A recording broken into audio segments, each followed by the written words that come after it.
लोग बहू ने बूढ़ी सास का ध्यान नहीं रखा। बहू, तुम भी थोड़ा कम और धीरे बोला करो। कहीं चिल्लाते हुए कभी कुछ हो गया तो वही लोग बोलेंगे 100 साल की सास भली चंगी बैठी है और बहू बेचारी चलती बनी। वैसे मम्मी जी, दादी बिल्कुल ठीक बोल रही हैं। हैं? क्या ठीक बोल रही है? वो जो कुछ भी बोले वो सास है, पर तुम क्यों बोल रही हो? बहू होकर सास से जुबान लड़ाओगी क्या? ऐसा बोलते हुए निर्मला को धसका उठ जाता है। कहा था ना, मत चिल्ला मत चिल्ला। तुझे बिना सास और बहू से जुबान लड़ाए बिना शांति नहीं मिलती। अरे माँ, दादी की बात सुन लिया करो, तुम्हारे भले के लिए बोलती है ना। अरे कोई भला नहीं, इन्हें बस मुझे परेशान और शो ऑफ करने का शौक है। हाँ। चल झूठी। इस परिवार में 3 पीढ़ी की औरतें रहती है, जिनका हर समय कोई ना कोई अलग ड्रामा चलता ही रहता है, जिससे और किसी का पता नहीं, लेकिन सूरज बहुत परेशान रहता है।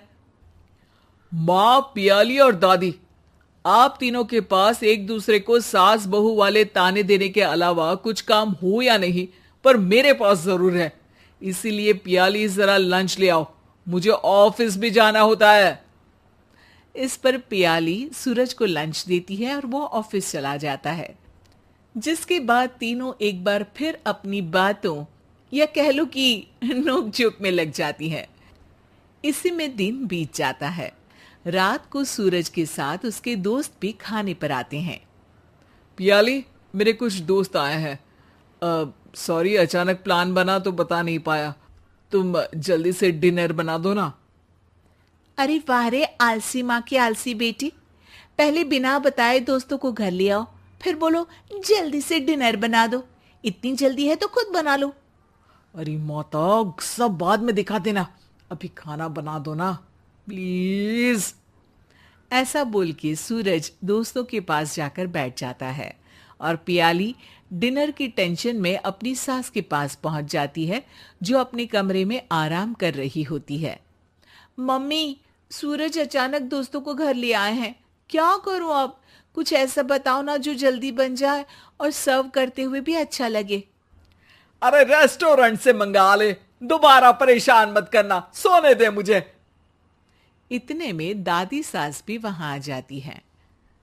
वाह, आलसी का आइडिया भी उसी की तरह बेकार है। कोरोना में बाहर से खाना मंगाएंगे।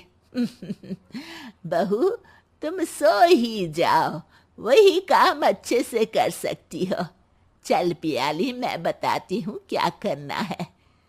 इस पर दादी सास पियाली के साथ मिलकर सारे मेहमानों के लिए खाना बनाती हैं, जिससे उन्हें ज्यादा मेहनत भी नहीं करनी पड़ती और सबका पेट भी भर जाता है। दादी के इस आइडिया से पियाली और सूरज बहुत इम्प्रेस हो जाते हैं। दादी, क्या यही खाना आपकी इस उम्र में इतना एक्टिव रहने और एंडलेस लाइफ का राज है? वैसे दादी ने आज तक राज किसी को बताया नहीं। इन्होंने ससुर जी तक को नहीं बताया, तभी तो वो ऊपर पहुंच गए और ये अभी तक यही है। तेरी सास मेरे ऊपर पहुंचने का ही इंतजार कर रही है, पर इस आलसी का ये सपना पूरा नहीं होने वाला।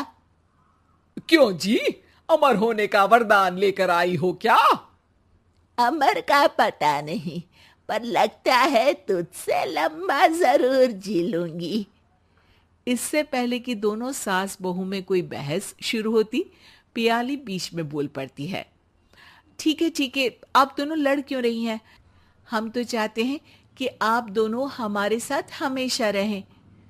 पियाली की बातों पर दोनों शांत हो जाते हैं और उनकी लाइफ पहले जैसे चलने लगती है, जहां दादी सुबह जल्दी उठकर कुछ न कुछ काम करते हुए पूरा दिन बिताती है, तो वहीं निर्मला और पियाली लेट उठने से लेकर धीरे धीरे आलस में काम करना और जब मर्जी सो जाने से अपना दिन बिताती हैं। एक दिन निर्मला की सहेली उनके घर आती है। अरे क्यों रे निर्मला, कैसे चल रही है जिंदगी? सब बढ़िया, बस ये बुढ़िया ऊपर जाए तो ज्यादा अच्छा होगा। अरे ऐसा क्यों बोलती हो? तुम्हें तो उनसे सीखना चाहिए, वो बहुत फुर्तीली हैं। मैं उन्हें रोज मॉर्निंग वॉक करते हुए देखती हूँ, और वहीं तुम और तुम्हारी बहू हैं जिन्होंने शायद सुबह का सूरज आज तक देखा ही नहीं होगा। सहेली की बात सुनते ही निर्मला भड़क कर चिल्लाते हुए पियाली और अपनी सास को वहां बुलाती है, जिनके साथ सूरज भी वहां आ जाता है, और ये सब देख सहेली वहां से चली जाती है। अरे सासू माँ, आपको हमसे क्या दिक्कत है? अब तो मेरी सहेलियां भी आपकी वजह से मुझे ताने देने लगी हैं। मम्मी जी, कुछ तो लोग कहेंगे, लोगों का काम है कहना, आप इग्नोर करो ना। अच्छा वैसे महारानी, वो तुम्हें भी वही सब बोल रही थी? है? मैंने क्या किया? अरे किलस क्यों रही हो? अब तो समझो और अपना लाइफस्टाइल सुधारो। ओ मोरी मैया, अब हमारा लाइफस्टाइल भी खराब हो गया क्या? आपका तो हाई फाई है ना, बस उतना ही ठीक है।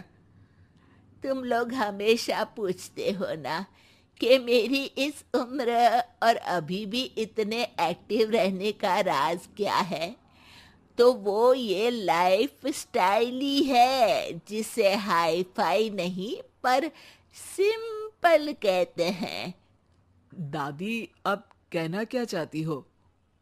यही कि मैंने अपनी जिंदगी में बहुत किताबें पढ़ी हैं, जिनमें एक किताब से मुझे ये समझ में आया कि हम कितने गलत तरीके से जिंदगी जीते हैं। उसी के बाद मैंने एक अच्छे जीवन के लिए इकिगाई रूल अपनाया, जिसका मकसद तो सिर्फ अच्छा जीवन जीना था। इतना लंबा कैसे जी गई मुझे खुद अचंभा होता है। ओह, तो मतलब आप मुझे परेशान नहीं करती थी? वो तो आप करती हैं। वैसे ये इकिगाई क्या है? थोड़ी रिसर्च खुद भी कर लो आलसियों, सब मैं ही बता दूं क्या?